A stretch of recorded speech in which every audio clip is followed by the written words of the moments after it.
I'm so curious, maybe on a specific note, like what are your plans for engaging with the video feeds that come out of each other's stuff? Because, I can hear your environment and you're in my environment, but you're not totally aware of the context of my environment and I'm not of yours. So what's kind of going to be the play with like using the spatial mapping and stuff to kind of explore how Yeah, you can create that? that's a great question. In fact, it's so on the nose. That's a great question that I can't really answer.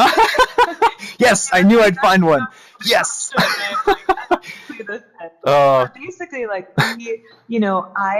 that's something I guess all I should say is that's for me our next short-term frontier is thinking about how we make the feeling of being an avatar like something totally unique, like a feeling of being in one place and being in another place at the same time, something we've never felt before.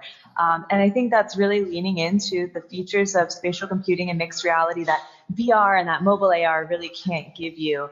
So that's probably all I should say. But we're in the kitchen. We're cooking up. And I'm sure lots of people are, and that's also what's cool is ultimately for us, the features on this platform that we're developing, they're really for the ecosystem and for creators and to see kind of what they come up with to provoke them or to give them a tools to build better stuff. And so that's the whole point of it in my mind. I think for the next, for this first phase for sure.